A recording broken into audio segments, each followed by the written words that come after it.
Leía en esta semana varias estadísticas y me llamó la atención que aproximadamente un 35% dicen que el ser humano promedio recuerda lo que huele.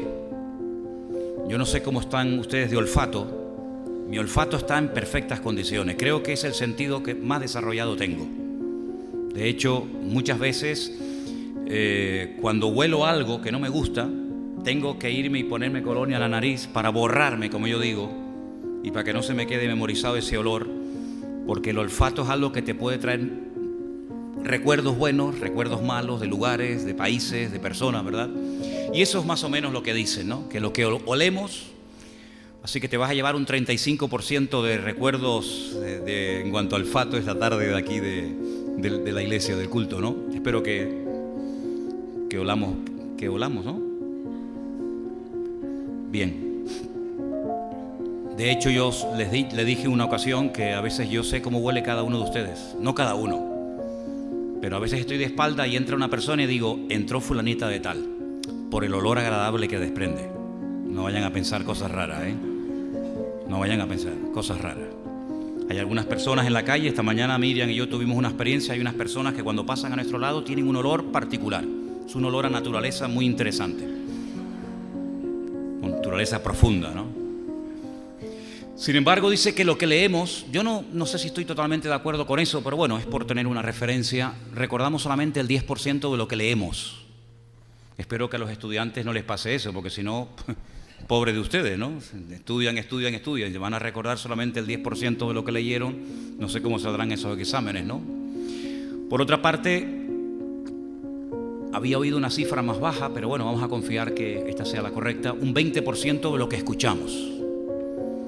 Para mí es frustrante, como expositor, o como maestro, o como predicador de la palabra, el tener esa cifra presente me trae una cierta tristeza, porque si ustedes solamente van a recordar después de un tiempo un 20% única y exclusivamente de lo que oyeron, ¿qué pasa con el 80% restante, no? ¿Lo olvidan?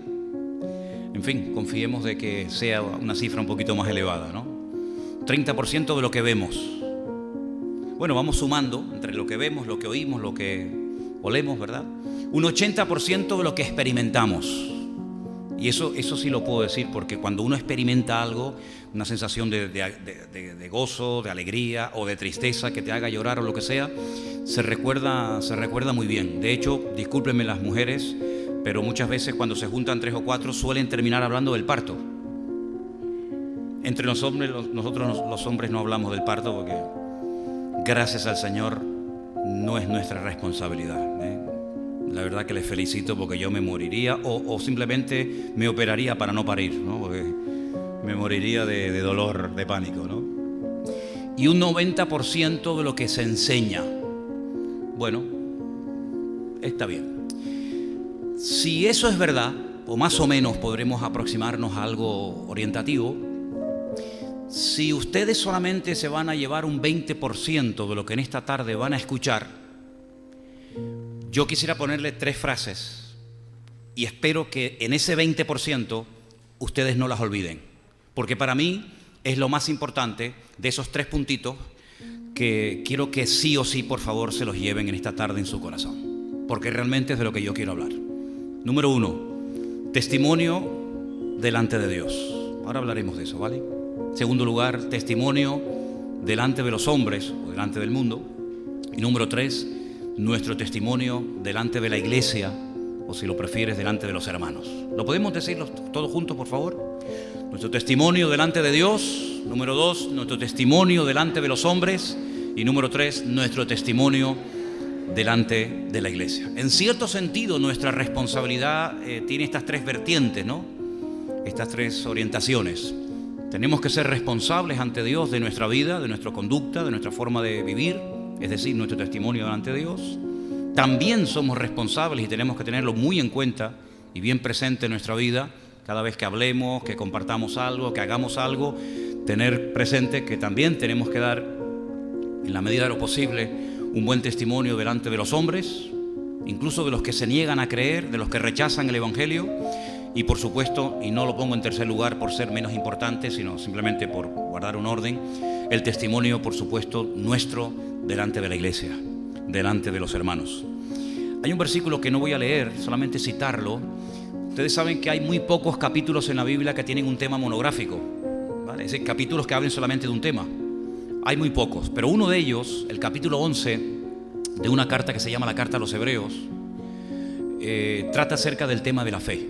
Es un capítulo muy bonito, es un capítulo muy interesante. Se mencionan a un montón de personas, tanto hombres como mujeres, por supuesto, que por lo que hicieron o por lo que dijeron, por la forma como vivieron de cara a la galería, en su generación marcaron una diferencia.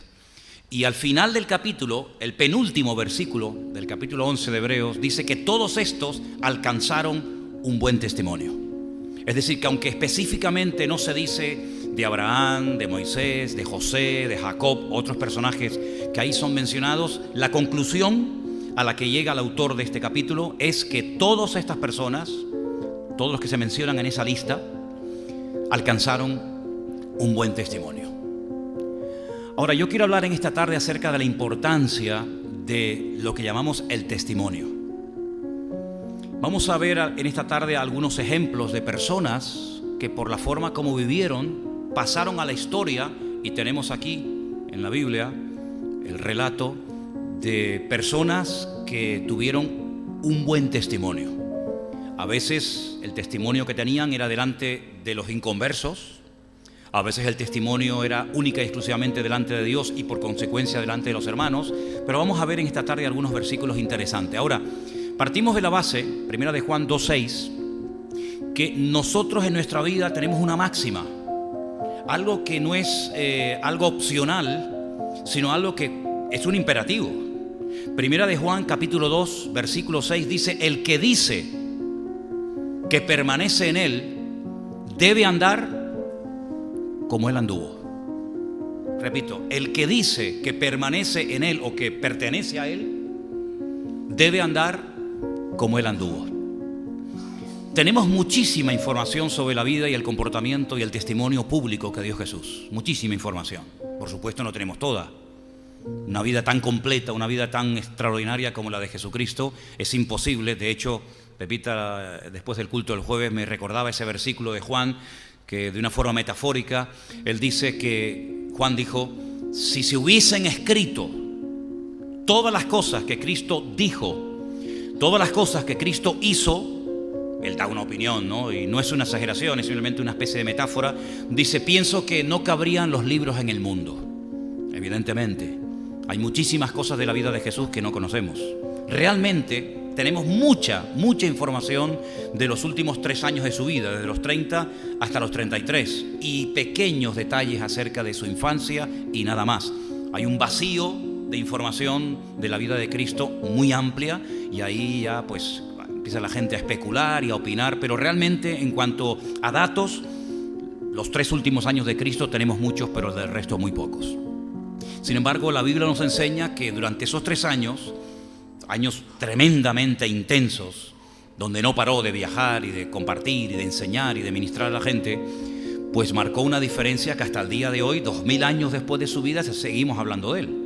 Para que os deis cuenta que no fue un personaje normal y corriente de la historia, sino fue un personaje único e irrepetible. Si no ha habido jamás en la historia, créanme, pueden estudiar las biografías de quien ustedes quieran. A mí me gusta mucho estudiar las biografías de muchísima gente, y no hay nadie que se le pueda comparar en cuanto a su enseñanza, en cuanto a su ejemplo, en cuanto a su testimonio, la profundidad de su filosofía. Vamos, nada que ver con los estoicos y epicúreos de Grecia, ni mucho menos. La vida de Cristo fue una vida realmente espectacular. Y una de las cosas que la Biblia nos dice acerca de él es que dio un buen testimonio delante de los hombres, delante de su padre, delante de sus discípulos, etcétera, etcétera. Una de las vamos a decir así, una de las cosas que tenemos nosotros entre comillas en contra como cristianos, no hoy en día, sino a lo largo de estos últimos 2000 años, es que nosotros no vivimos aislados de la sociedad. Hay un momento en la historia en el que algunos cristianos consideraban que para poder vivir una vida santa, una vida digna, una vida correcta, tenían que aislarse de la sociedad. Ahí están los famosos mazoretas, y se iban al monte, a monasterios, y se encerraban pues para no tener contacto con el mundo. E incluso se llegaron a extremos tremendos de personas que se levantaban una columna y permanecían en lo alto de la columna años, porque no querían tener ni siquiera contacto con la tierra, contacto con el mundo. Pero eso no es realmente el verdadero cristianismo. El verdadero cristianismo, y de hecho Cristo es nuestro ejemplo en todo. Él tenía contacto directo con todo tipo de personas religiosas, personas incrédulas, personas de mala vida, etcétera, etcétera. Y una de las cosas que tenemos, entre comillas, vamos a decir en contra, o por lo menos a tenerlo en cuenta, es que no debemos dejarnos influenciar ni manipular por la corriente o por las costumbres de este mundo. Hay un pasaje muy interesante que lo escribe Jeremías. Quiero que lo leamos, por favor. Jeremías 10, del 1 al 3. Dice: oíd palabra de Dios y hablad a vosotros, casa de Israel. Versículo 2. Así ha dicho el Señor: no aprendáis el camino. Esa palabra camino realmente es costumbres. No aprendáis de las costumbres de las naciones, de los pueblos, ni de las señales del cielo tengáis temor, aunque las naciones las teman. Porque las costumbres de los pueblos son vanidad. Porque leño del bosque cortaron, obra de mano de artífices con buril. Versículo, hasta ahí. Es decir, todas las naciones de la tierra, incluido a esta, tienen costumbres. Y no tienes nada más que ir un poquito por ahí, por algunos pueblos de la península, para que veas que hay costumbres que son realmente costumbres, pero de salvajes. Ya hoy en día no tanto, pero durante siglos en este país se han hecho con animales auténticas barbaridades. De tirarlos desde campanarios hasta colgarte por el cuello de un animal, hasta torturarlo, hasta que ya el pobre animal se rinde y ya no da más. Y cuando iban las cámaras, cuando iban los canales de televisión, los periodistas a esos pueblos, a esas provincias, la gente defendía esas costumbres paganas y salvajes, a pesar de que estamos en pleno siglo XXI, porque dice que es una tradición. Y como se ha hecho tantas veces a lo largo de la historia, el padre, la madre, el primo, el sobrino, sus antepasados, pues hay que respetar la costumbre y la tradición, aunque sea de lo más salvaje posible. Y la Biblia dice: cuidado con eso, cuidado con aferrarte a una tradición o a una costumbre, porque la palabra de Dios nos enseña que todas las naciones de la tierra, incluida la nuestra también, por supuesto, no nos quedamos exentos. La mayoría de las costumbres que tenemos tienen un origen pagano brutal, y muchas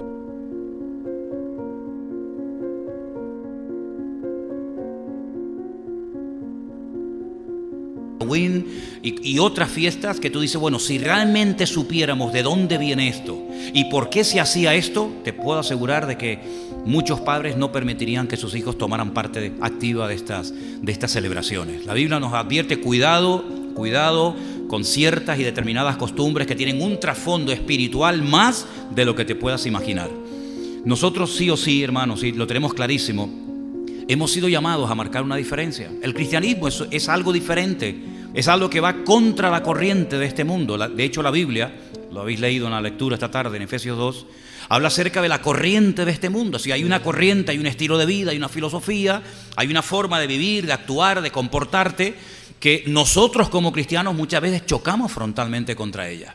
¿Por qué? Porque no cabe la menor duda de que si quieres ser luz, como dice la Biblia que tenemos que ser, y si quieres ser la sal de este mundo, como también dice la Biblia que debemos de ser, no nos queda otro remedio que pararnos y decir: yo de esto no voy a participar. Lo siento mucho, aunque mi familia se me ponga en contra, aunque los amigos me llamen absurdo, ridículo, anticuado, etcétera, etcétera, hay ciertas y determinadas cosas de las cuales nosotros, por guardar un buen testimonio delante de Dios, por querer marcar una diferencia delante del mundo y delante de los hermanos, hay ciertas y determinadas cosas que digo: no, conmigo no cuenten con eso. Lo siento mucho, si ustedes no me respetan a mí, yo lo lamento, pero la Biblia dice, Romanos 12:2, dice: no os adaptéis, no os conforméis a la estructura del mundo. Literalmente dice: no os conforméis, no os adaptéis, dice otra versión, a este siglo, sino transformaos por medio de la renovación de vuestro entendimiento, para que comprobéis cuál es la buena voluntad de Dios, agradable y perfecta.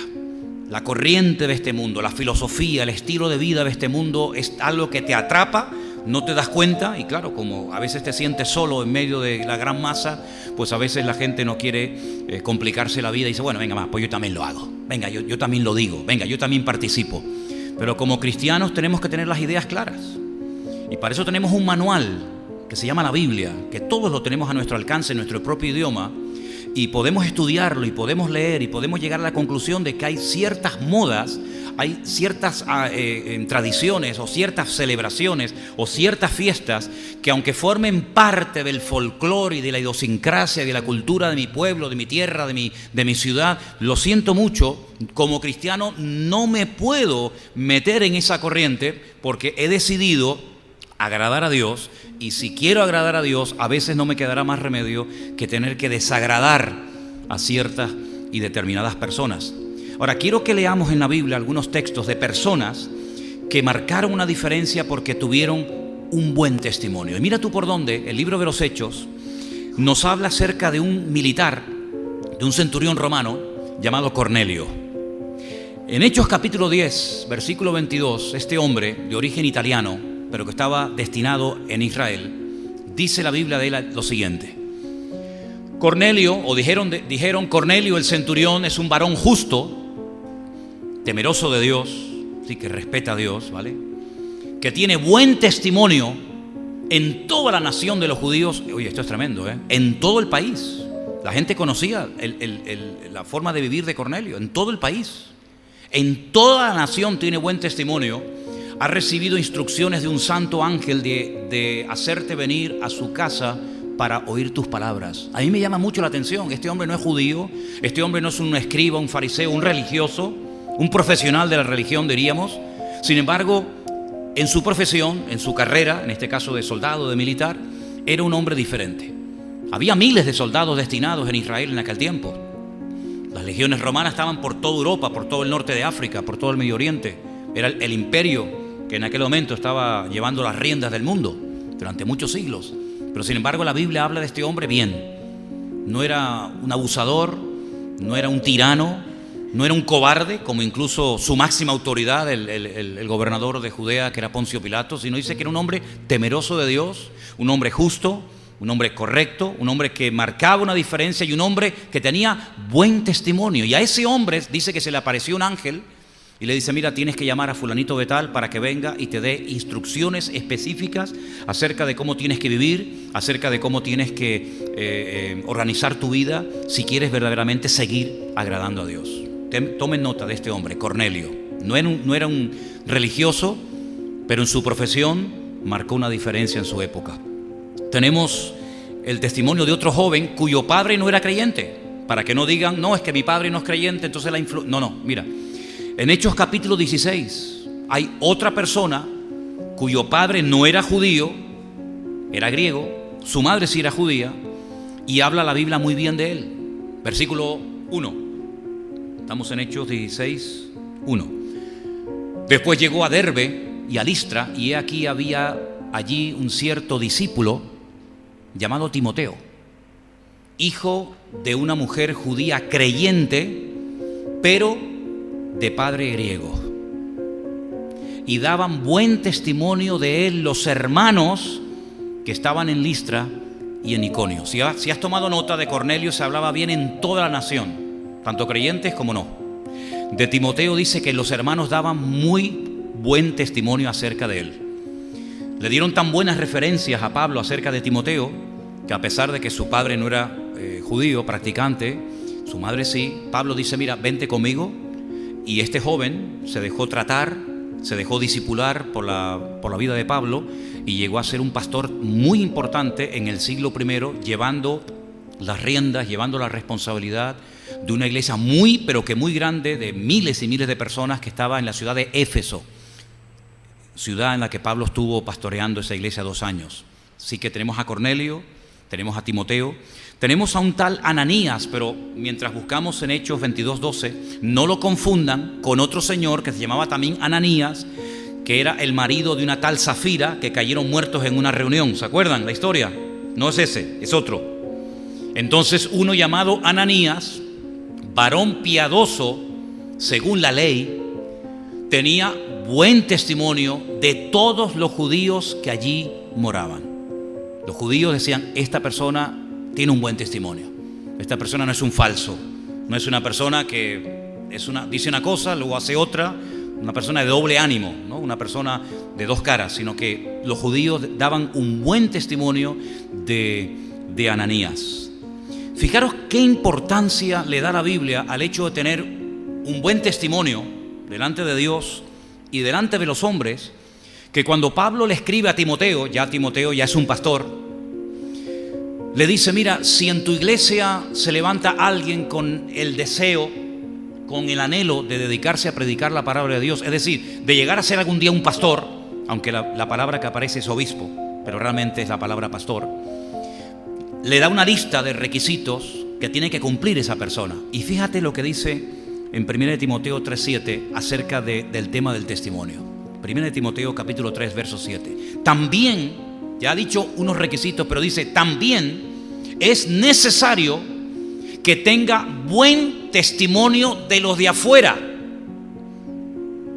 para que no caiga en descrédito y en lazo del diablo. Es decir, dentro puedes tener un buen testimonio, dentro puedes parecer un niño bueno, pero en el barrio, en tu trabajo, tus compañeros de clase, ¿qué opinan? ¿Qué dicen de ti? Porque de puertas para adentro podemos ser muy buenos, en principio, ¿no? Podemos ser la mosquita muerta. Pero si saliéramos por el barrio a tus compañeros de trabajo, a tus familiares, ¿qué opinan de ti? Por eso dice: el que quiera ser pastor, tomen testimonio, tomen buena nota de los de afuera, y si cumple con ese requisito de tener un buen testimonio, entonces ténganlo en cuenta. En aquellos tiempos había una costumbre dentro de la iglesia, y es que a ciertas y determinadas mujeres que habían perdido a sus maridos, es decir, viudas, se les ponían una lista para que la iglesia pudiera ayudarles económicamente. Pero esa lista tenía unos requisitos muy amplios. No se ayudaba a cualquier mujer que había perdido a su marido, porque si no, imagínate, ¿no? Se ayudaba a un cierto tipo de viudas que cumplían unas condiciones muy particulares, y una de esas condiciones o características está ahí, 1 Timoteo 5:10, que tenga testimonio de buenas obras. Fíjate cómo lo pone en primer lugar. Después pone otras cosas también muy interesantes, pero lo primero que menciona es que tenga un buen testimonio de buenas obras.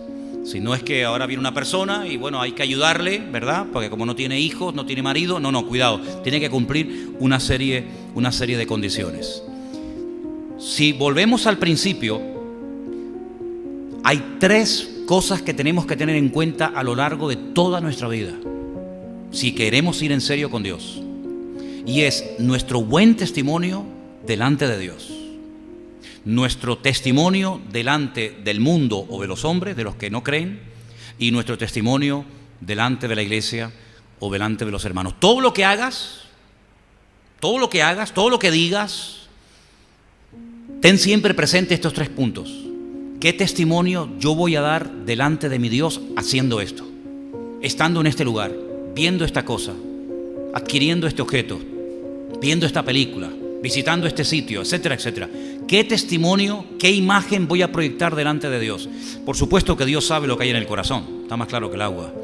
Dice la Biblia que podemos engañar y podemos burlar al hombre, pero delante de Dios estamos, dice, desnudos. Pero eso no significa de que no tengamos que tener cuidado de decir, bueno, vamos a ver, el tipo de vida que yo estoy llevando agrada a Dios. Dios puede dar la cara por mí. Dios avala mi actitud. Dios puede decir, este da buen testimonio, esta persona es coherente, esta persona realmente es lo que dice que es. Hay casos en la Biblia de personas por las cuales Dios los avaló. Por ejemplo, tienen el caso de Noé. La Biblia dice que él vivía en una sociedad corrupta, depravada, pero a la máxima potencia. Violencia y agresividad por todas partes. Que dicho sea de paso, Jesús dijo que en los últimos tiempos, y ya estamos en esa recta final de los tiempos, dice que volveríamos a vivir como en los días de Noé. O sea, hay una violencia y hay una agresividad allá afuera brutal, no se pueden ni imaginar. Este país se ha vuelto loco. Yo no sé si ustedes están al corriente, pero hay momentos en los que uno dice, mira, apaga la televisión porque es que esto es un parte de guerra. Ya se ha llegado a extremos que padres, madres, matan a sus hijos. Vamos, que eso es una cosa que hace años era impensable, ¿no? Que una madre mate a un hijo. todo caso, una madre se dejaba matar por salvar a sus hijos, pero es que hemos llegado a extremos tremendos, ¿no? Y si hoy oyes una cosa que te impacta y te deja alucinado, no te preocupes que mañana va a venir una noticia peor y va a superar la anterior. Y si no, bueno, no te animo a que lo hagas, pero si ves el telediario o las noticias cada día, es una cosa realmente brutal, donde ya padres contra hijos, hijos contra padres, el chico, los maestros, no sé, es una cosa realmente tremenda. Bueno, pues en una generación muy parecida o peor que la nuestra, le tocó vivir a este señor, a Noé. Y cuando Dios habla de él, cuando interviene en la historia, dice: este hombre es justo. En otras palabras, este hombre está marcando una diferencia y le pide a este hombre que se comprometa a hacer una obra que, gracias a su obediencia y a su fidelidad, pues la raza humana se salvó, porque todos sabemos a lo que Dios lo llamó y a lo que Dios no lo llamó, y cómo supo involucrar a su familia y a sus hijos, y cómo este hombre se la jugó y le importó que fuera el centro de las burlas y de la crítica de su época. Él marcó una auténtica diferencia. Y Abraham exactamente lo mismo, y José en Egipto exactamente lo mismo. Imagínense cómo tenían que ser las cárceles en aquellos tiempos, pero dice que José era diferente. Y como esclavo era diferente, y entre sus hermanos era diferente. Y tenemos a Daniel viviendo en Babilonia. La palabra Babilonia viene de la palabra Babel, que significa confusión. Era un reino de depravación, de idolatría, una soberbia terrible. Estudian la historia de los caldeos, estudian la historia de Babilonia, estudian la historia de los reyes, Belsasar, Nabucodonosor, etcétera, etcétera. Y aquello era terrible, pero allá había un hombre que junto con otros era diferente. Era distinto, marcó una diferencia. Dice que desde el primer momento que lo llevaron cautivo, él no fue de vacaciones, a él lo llevaron a la fuerza, obligado a Babilonia, cautivo, mataron a sus padres, probablemente lo castraron para poder vivir en el palacio del rey, queman su templo, intentan desprogramarlo, le cambian el nombre, etcétera, etcétera, etcétera. Dice que él propuso en su corazón no contaminarse. Es decir, mira, a mí no me van a manipular. Si quieren me cambian el nombre, me cambian la comida, me cambian la ropa, háganme lo que quieran por fuera, pero por dentro él mantuvo su integridad, su buen testimonio delante del Señor. Y dice que llegó un momento en el que la envidia es siempre algo terrible, la envidia, los celos de los que estaban a su alrededor dijeron: bueno, este hombre no tiene ni vicios, no es que no hable mal, no es que sea es que no tiene ni vicios, y esa palabra aparece en la Biblia. Ni un vicio tiene, por ahí pillarlo y decir: mira, tienes este vicio, aquel o otro. Dice: mira, la única forma en la que podemos destruir a este hombre es con algo en su relación con Dios. Y dice que dieron un edicto de que durante un tiempo no se podía orar, no se podía, ¿verdad?, elevar ninguna petición, ninguna oración a ningún Dios. Y por ahí lo cogieron, porque él dijo: bueno, ustedes a mí no me van a prohibir orar, ustedes a mí, por mucho decreto que se haya firmado, no me van a impedir que yo tenga comunión con Dios. Y bueno, saben que si Dios no lo protege, por poco pierde la vida, porque lo lanzaron a un foso lleno de leones hambrientos, pero Dios lo protegió de una forma sobrenatural. Es decir, que el medio ambiente sí ejerce una influencia tremenda, pero nosotros hemos sido llamados a tener un buen testimonio delante de Dios, delante del mundo y delante de los hermanos. ¿Cuántos dicen amén? Así que eso de que, bueno, yo no tengo que rendirle cuentas a nadie, yo hago lo que me da la gana, yo soy muy grandito, a mí ni mi padre, ni mi madre, ni fulano, eso realmente no es de Dios. Nosotros partimos de la base de que la gente nos observa, la gente nos mira, y como dice el refrán, una imagen pues vale más que 1000 palabras, ¿verdad? Y de nada sirve que digamos que yo tengo una fe tremenda en Dios, de nada sirve que digamos que yo creo mucho en Dios, que leo su palabra, que Dios ha cambiado mi vida. Si luego tu vida no avala tus palabras, pues realmente no sirve absolutamente de nada. Ahora, hay un versículo que muchas veces se ha malinterpretado en la Biblia, y es ese versículo que todos ustedes seguramente conocerán de memoria, que dice: todo me es lícito, ¿cómo dice? Pero no todo conviene. Es decir, ¿quién me prohíbe a mí salir esta tarde y comprar droga y drogarme? ¿Quién me prohíbe a mí? ¿Ustedes me lo van a prohibir? ¿Ustedes me lo van a prohibir a mí? ¿Quién te prohíbe a ti no salir esta noche y engañar a tu mujer o a tu marido? ¿Quién te prohíbe a ti el salir esta noche y coger una borrachera, llegar a tu casa, insultar a tus hijos y golpear a tu mujer? ¿Quién te prohíbe? Es decir, el que se puedan hacer ciertas y determinadas cosas no significa que nosotros vamos a hacerlas. ¿Por qué? Porque quiero guardar mi testimonio delante de Dios, porque quiero guardar mi testimonio delante del mundo y porque quiero guardar mi testimonio delante de los hermanos. Y cada cosa que haga, cada cosa que diga, cada cosa que tenga pensado hacer o no hacer, tengo que tener en cuenta estas 3 palabras que les acabo de comentar. ¿Qué va a pensar mi Dios? ¿Cómo voy a ofender yo a Dios haciendo tal y tal cosa? ¿Qué testimonio le voy a dar a la gente que le he hablado de Cristo en el mundo? ¿Qué testimonio le voy a dar yo a los hermanos, sobre todo a los que están empezando, que tienen tal vez mi vida como una especie de punto de referencia, ¿verdad? ¿Qué testimonio le voy a dar a esas personas? ¿Qué ejemplo le voy a seguir? ¿Quisiéramos que nuestros hijos nos imitaran? O no, como decían aquellos hace años, una auténtica barbaridad, pero lo llegaron a decir y a enseñar. Hagan lo que nosotros les decimos, pero no lo que nosotros hacemos. Y así levantaron una generación de gente que pasa de la religión, que pasa de Dios, que pasa de la Biblia, que pasa de todo, porque meten en el mismo saco a todos y creen que Dios es el culpable de esos abusos, de esa manipulación, y nada que ver, nada más lejos de la realidad. Nosotros como cristianos tenemos que partir de la base de que hemos pasado, como dice la Biblia, y son términos de la Biblia, tengo que utilizarlo, de muerte a vida, de ser hijos de las tinieblas a ser hijos de luz.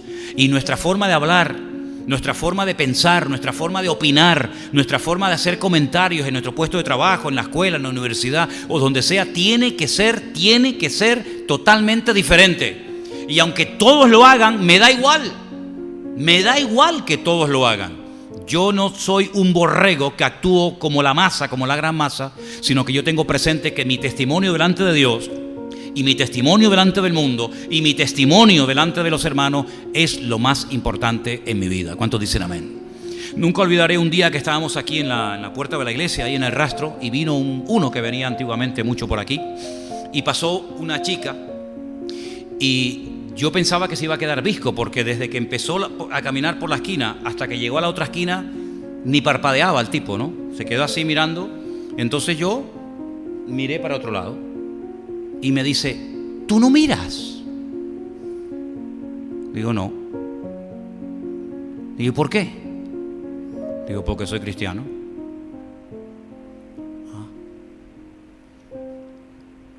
¿Pero es porque estás casado? Digo, no. ¿Y aunque estuvieras soltero? ¿Es porque eres pastor? Digo, no. ¿Y aunque no fuera pastor? Él estaba casado, tenía hijos, pero después de un tiempo, y dicho sea de paso, él era musulmán un poco raro, ¿no? Me dice, ¿sabes? Para mí ha sido un ejemplo saber que cuando todo... Bueno, y ya sabes que aquí tenemos el centro, el foco de atención de todo el barrio, el bar de al lado. Todos los cuellos giraron así, ¿no? En cámara lenta. Pero ¿sabes una cosa? ¿Quién me impide a mí mirar a una mujer hermosa cuando pasa por la calle? ¿Quién me lo va a impedir? Nadie. Pero el testimonio delante de Dios, mi testimonio delante de la gente y mi testimonio delante de mis hermanos, lo tengo que tener presente 24 horas al día. Hay gente que dice, no, a mí no me importa lo que digan los demás. A mí sí. Pero me importa lo que tiene que ver con mi relación con Dios. No me importa que me cuestionen porque soy creyente y no soy ateo. Eso me da igual. No me preocupa el que te guste lo que estoy hablando o no. Eso sinceramente me da exactamente igual. No me preocupa lo que una persona pueda pensar si me ve con este libro negro por la calle y ve que pone aquí Santa Biblia y no es una agenda. No me preocupan esas cosas. Pero sí debo de tener en cuenta que en todo lo relacionado con mi relación con Dios, nuestras vidas, no solamente la mía, porque soy el pastor de ustedes, sino que todos los que estamos aquí en cierto sentido tenemos, bueno, en todos los sentidos, tenemos la misma responsabilidad, porque yo te tengo que representar dignamente a ti y tú me tienes que representar dignamente a mí, y entre todos marcar una diferencia, porque no cabe la menor duda de que estamos viviendo en una sociedad donde no hay ese punto de referencia, no hay ese criterio de honestidad. La mentira hasta se le ha llamado el pecado venial. ¿Han oído eso? ¿O yo soy de una generación de la prehistoria? De toda la vida siempre se decía, bueno, la mentira, eso es algo venial, ¿no? Estaba el venial y estaba el, ¿cuál era el otro? El mortal. Mira cómo lo sabe. El mortal y el venial. Sin embargo, yo leo en la Biblia y todas las Biblias del mundo son iguales. No, claro, que las de ustedes, no, déjate de historias. Todas las Biblias del mundo son iguales, dicen que los mentirosos no entrarán en el reino de los cielos. Es decir, que si tú para mantener tu puesto de trabajo, para que no te pillen, para pasar desapercibido, tienes que mentir, pues perdona que te lo diga, eso delante de Dios es exactamente igual que cualquier otro pecado. Lo que pasa es que nosotros hemos hecho el pecado blanco, el pecado negro, lo grande, lo pequeño, porque en el fondo la persona que miente, la persona que manipula, la persona que oculta verdades, es una persona que tiene temor, tiene una inseguridad a que se descubra la verdad. Y nosotros como cristianos y como hijos de Dios no tenemos que tener ningún temor de nada ni de nadie, porque cuando uno se arrepiente y pide perdón delante del Señor, Dios perdona siempre y olvida siempre nuestro pecado. ¿Cuántos dicen amén? Pasa que hay gente que le preocupa mucho qué va a pensar la gente de ellos. Eso que llaman la autoestima. ¿Qué van a pensar ahora mis amigos si saben que yo fui esto? Sí, ¿qué van a pensar en mi familia si saben que yo hice tal cosa? Bueno, ¿sabes una cosa? Hay gente que se preocupa muchísimo, más de lo que deberían, de mantener la imagen de cara a la galería, pero ojalá tuvieran la misma preocupación por mantener su testimonio delante de Dios. Porque a veces podemos ser gigantes, podemos ser importantísimos, podemos ser gente buenísima delante de los hombres, pero delante de Dios nuestra vida, repito, está desnuda y Él sabe realmente lo que somos. ¿Y cuántas veces hemos oído en televisión personas que dicen, pero si era un buen chico, era muy educado y todas las mañanas saludaba y era una persona muy amable y me ayudaba con las bolsas de la compra cuando me veía cargada, y después te enteras de que mató a la madre, mató al padre, mató a la mujer, mató a los hijos? Si de cara a la galería era un buen hombre, de cara a la galería era una buena persona, pero yo creo que ya es hora de preguntarnos, y delante de Dios, ¿qué somos delante de Dios? Saben, hay una persona en el Antiguo Testamento, una de las primeras que se menciona, que cuando Dios le pregunta, ¿dónde está tu hermano? ¿De quién estoy hablando? De Caín. ¿Dónde está tu hermano? Esa soberbia típica de Caín le dice, ¿soy yo acaso guarda de mi hermano? Pues sí, tú deberías de preocuparte por la vida de tu hermano. Y no lo has hecho, lo has matado, lo has asesinado, has derramado sangre inocente. A él no le importaba lo que Dios pensara de él. Él no tenía ningún remordimiento de conciencia por lo que acababa de hacer. Incluso hasta de una forma soberbia y arrogante habla con Dios, ¿soy yo acaso guarda de mi hermano? Como diciendo, ¿a mí qué me importa dónde está la vida de mi hermano? Sin embargo, vemos en la Biblia que nosotros tenemos que tener el anhelo de preocuparnos por la vida de la persona, dándole sobre todo un buen testimonio y dándole un buen ejemplo. Y os digo algo más, si ustedes analizan la vida de Pablo, el apóstol Pablo, ¿vale? Una persona cuya meta en la vida era ganar, alcanzar al mayor número posible de personas con el mensaje del Evangelio, explicándoles las profecías que se habían cumplido, etcétera, etcétera. Hay un momento en el que él se da cuenta de que hay como una especie de lucha, de confrontación entre los que llama la Biblia los gentiles y los judíos. Me explico. Los gentiles eran personas que no eran de origen judío, personas que tenían otras costumbres, otro régimen alimenticio, personas que tenían otra forma de vida. Los judíos eran muy estrictos, no podían comer ciertos y determinados alimentos, etcétera, etcétera. Y él se dedicó la mayor parte de su tiempo a evangelizar, a alcanzar gente, digamos, de origen pagano, que no eran judíos. Y él llegó un momento en el que dijo, mira, ¿sabes qué? Si ciertos y determinados alimentos que para ustedes son normales comerlos, pueden llegar a ser una piedra de tropiezo para esta gente que tiene otro tipo de conciencia o de concepción de la vida, pues te abstienes de hacerlo. Hasta por la comida, fíjense, algo tan, ¿verdad?, que no tiene tanta importancia. Hasta por la comida, el apóstol Pablo estaba dispuesto a decir, bueno, si yo voy a comer esto y te va a hacer a ti tropezar, o te va a hacer a ti sentir mal, pues sabes que no lo voy a hacer. Uno puede decir, bueno, ¿a mí qué me importa? Si se siente mal, pues si me ve a mí comer esto. Pero ¿sabes qué? El apóstol Pablo era una persona con una mente tremendamente amplia. No era una persona cerrada de mollera, una persona que yo hago las cosas aunque ofenda a media humanidad. No, cuidado. Nosotros tenemos que tener en cuenta, vuelvo a repetir, nuestro testimonio delante de Dios, nuestro testimonio delante del mundo, que nos mira, aunque tú no lo creas, más de lo que te imaginas, y nuestro testimonio delante de los hermanos. Y Pablo dijo, si esta comida que acaba de ser presentada a un ídolo, porque en aquellos tiempos los carniceros, digamos, pues cuando iban a vender su carne en el mercado, previamente la sacrificaban a un ídolo, y así mataban 2 pájaros de un tiro, ¿no?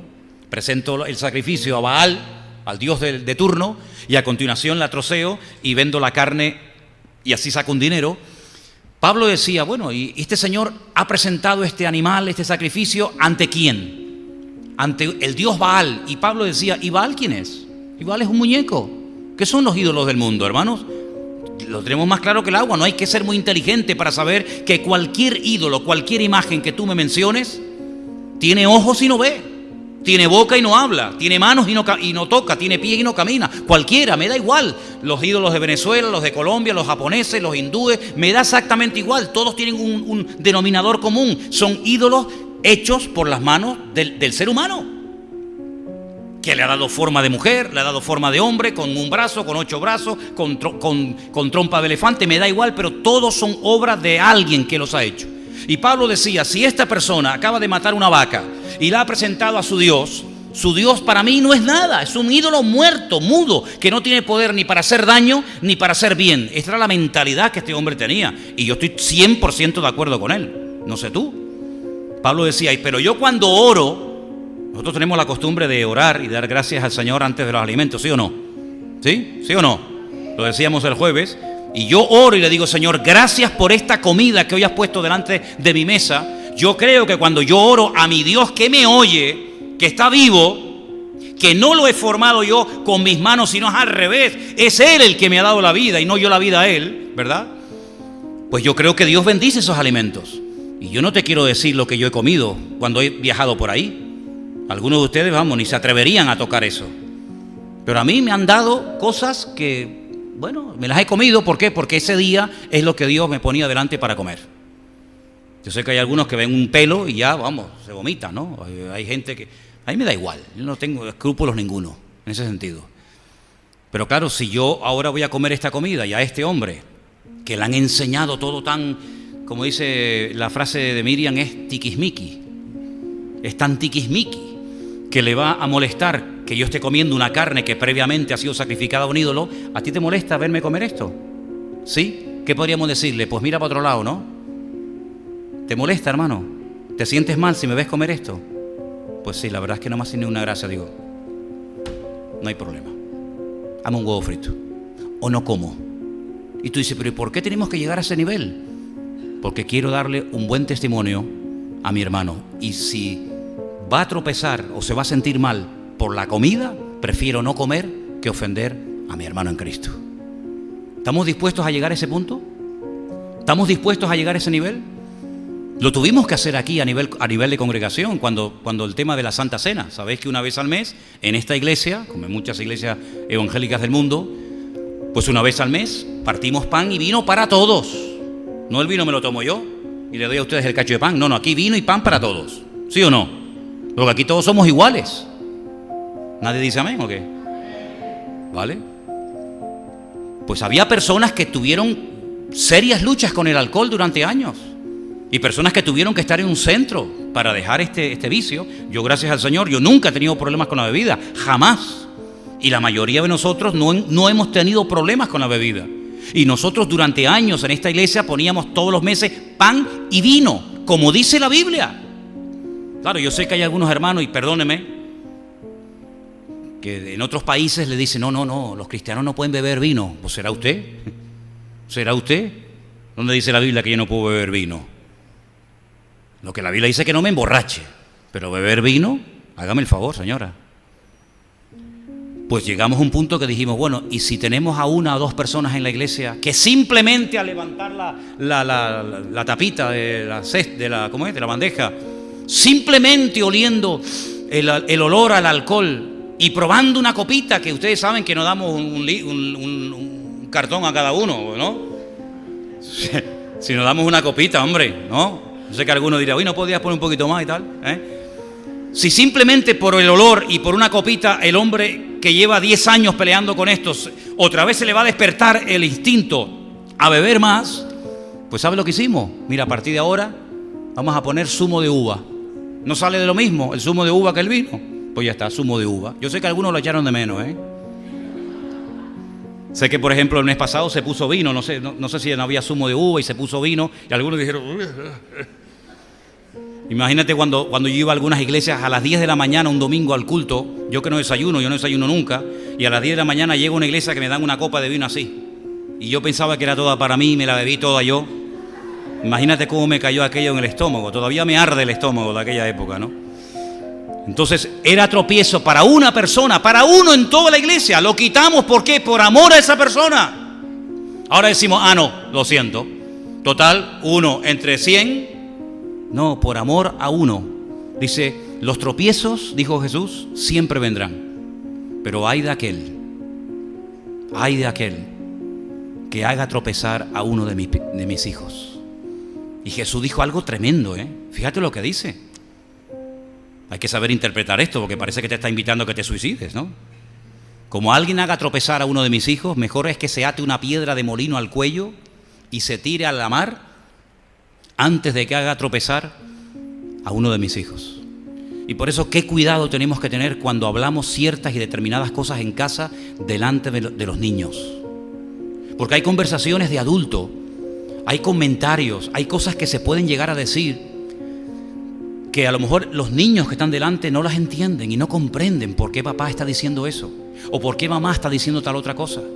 Y tenemos que tener cuidado del testimonio que le estamos dando. Dice la Biblia que este Timoteo, del cual hemos hablado un poquito esta tarde, lo hemos mencionado, que Pablo dice, la fe que ahora tienes, Timoteo, primeramente habitó en tu abuela Loida y posteriormente en tu madre Eunice y ahora en ti también. Es decir, la abuela le traspasó la fe, el ejemplo, el buen testimonio a la hija y la hija a su hijo y así sucesivamente. ¿No te das cuenta en la Biblia cuando dice el Dios de Abraham, el Dios de Isaac, el Dios de Jacob? Es decir, no era que papá amaba mucho a Dios, pero claro, era un desastre, nos trataba a todos como si fuéramos animales y los hijos dijeron, yo paso de este Dios, sino que llegaron a enamorarse, llegaron a amar al Dios de su papá, porque era un Dios de amor, era un Dios de paz, no era un tirano, no era un cruel. Y por eso yo creo que tenemos que tener presente estos 3 puntos en nuestra vida. Mira, si eso de recordar el 20% es verdad, quiere decir que yo me pegaba aquí, no sé cuánto llevo ya, yo no sé si llevo media hora, 3/4 hora, yo no sé lo que voy a hablar, pero si solamente van a recordar el 20%, pues mira, nuestro testimonio delante de Dios. Segundo, nuestro testimonio delante de los hombres. Y tercero, nuestro testimonio delante de la iglesia. 15% y el 5% déjamelo para el final.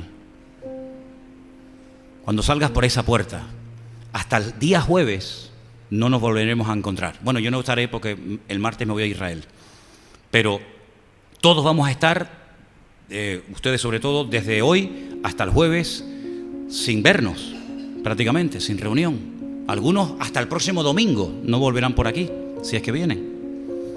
¿Sabes una cosa? Nuestro cristianismo no se puede vivir única y exclusivamente de puertas para adentro. Porque el tiempo que pasamos aquí es tan corto en proporción al tiempo que pasamos fuera. Mira, esta reunión ha empezado hoy a las 6:30. ¿No tienen ustedes una sensación un poco rara con este cambio de horario? Yo estoy raro esta tarde, ¿verdad? ¿Sí? ¿Me ven raro? Sobre todo cuando nos levantamos esta mañana. Empezamos a las 6:30. Son las 8 de la noche. Dentro de un rato nos iremos. Apagaremos la luz, cerramos la puerta y cada uno se va a su casa. Unos se van al sur, otros se van al norte, otros viven cerca, otros viven lejos. ¿Cómo va a ser nuestra vida mañana cuando no estemos con los hermanos? La mayor parte del tiempo mañana la vamos a pasar con gente que no son la mayoría de ellos cristianos. Recuerda esto mañana.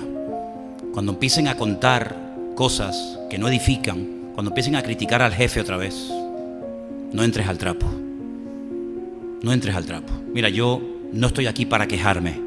Yo estoy aquí para ser una persona diferente, con mi vida, con mi testimonio, con mis comentarios. Cuando vayas mañana a la universidad, o a tu trabajo, o a donde vayas, recuerda esto. Aunque no lo veas, Él sí te ve a ti. Aunque no lo oigas, Él siempre te oye a ti. Y estoy refiriéndome a Dios. Siempre por encima de nuestra cabeza hay un Dios que nos ve y hay un Dios que nos oye. Aunque no haya un hermano, aunque no esté el pastor, aunque no esté fulanito o menganito, recuerda que nuestra vida delante de Dios está desnuda. No seas igual que los demás, marca una diferencia, sé distinto, sé diferente. Quiero solamente terminar poniéndote el ejemplo de Pedro. Dice que cuando se separó del Señor y al Señor se lo llevaban los romanos para crucificarlo, ¿verdad? Cuando Pedro se juntó con malas compañías, se comenzó a comportar como ellos. Llegó a negar a Cristo. En el jardín de Getsemaní, mira, si ustedes, los que han estado conmigo en Israel, saben que desde el huerto de Getsemaní hasta la casa de Caifás, ¿qué puede haber? 2 kilómetros, más o menos. En esos 2 kilómetros, el Pedro del jardín de Getsemaní es completamente diferente a Pedro cuando lo encontramos allí en la casa de Caifás. Allí se saca la espada y dice: Señor, tranquilo que yo estoy contigo y te voy a defender. Le corta la oreja a uno, que no le cortó la cabeza de milagro. Aunque todos te abandonen, yo nunca te abandonaré. Tú tranquilo, cuenta conmigo. Hasta la muerte estoy dispuesto a ir contigo. Lo ves allí en plan valentón. En 2 kilómetros, llega allí y le dice a una chica delante de todo el mundo: ah, mira, este que tiene el acentito ese de los Galileos, de la gente del norte. Este es uno de ellos. Y Pedro dijo: calladita, yo no conozco a ese hombre. Pasa un rato y la chica vuelve a decir: pero ¿cómo que no? Pero si te estamos oyendo hablar y hablas con el mismo acento, con el mismo deje, hablas exactamente igual que el Galileo, hablas exactamente igual que él. 3 veces le llegó a negar. Oye, ¿pero qué le pasó?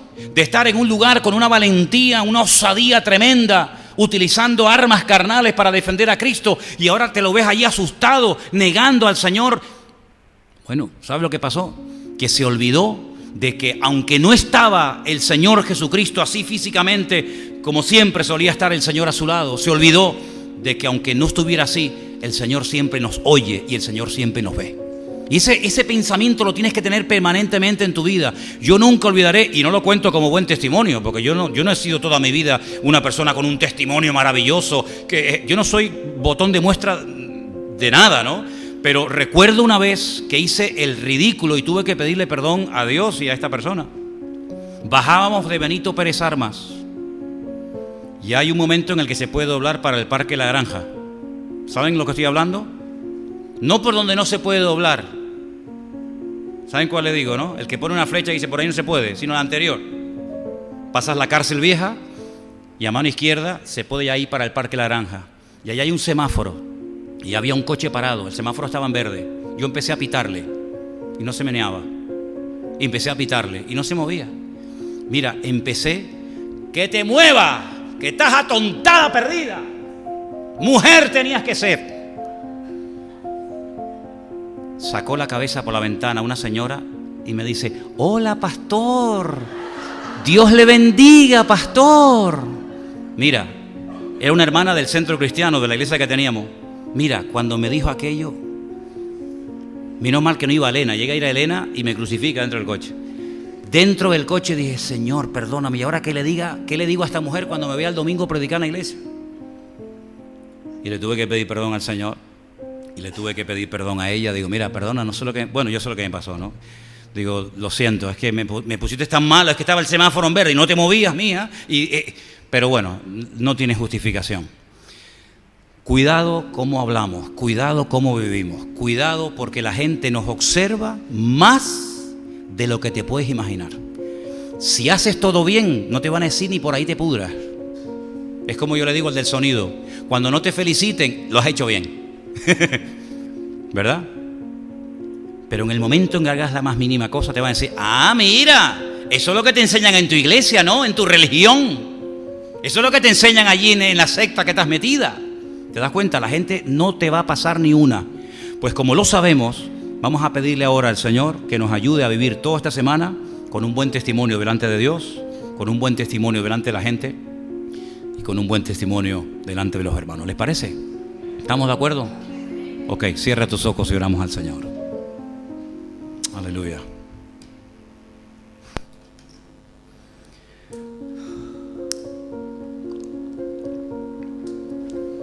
Te damos muchas gracias, Señor, en esta tarde, porque a través de tu palabra podemos ver que tú le das mucha importancia a nuestro estilo de vida, no solamente a lo que creemos, a lo que cantamos, sino también a lo que hacemos, porque la gente nos observa y muchas veces podemos ser una piedra de tropiezo para la gente o una persona que atraiga, una persona atractiva, que despierte la curiosidad y el interés en los demás por la forma de vida que llevamos. Señor, hoy empieza una nueva semana. Queremos pedirte que nos ayudes. Queremos pedirte que guardes nuestros ojos, nuestros oídos, nuestra boca, nuestro corazón y nuestros pensamientos. Guárdalos, Señor. Que tengamos presente que tenemos que dar un buen testimonio ante el mundo, pero también ante Dios y también delante de nuestros hermanos. Quiero pedirte, Señor, que en esta semana nos ayudes a nosotros, los que estamos casados, los que están solteros, los jóvenes, los que empiezan, los que llevan años, que podamos verdaderamente, Señor, dar un testimonio y decirle al mundo, así es como tiene que vivir un cristiano en estos tiempos difíciles. Ayúdanos a aprovechar las oportunidades y que verdaderamente podamos valorar el hecho de que tú seas nuestro Dios. Danos fuerza, Señor.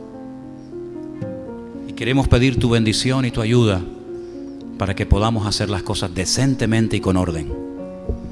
Te lo pedimos en esta tarde en el bendito nombre de Jesús. Amén y amén. Gloria a Dios. Ponte de pie conmigo en esta tarde.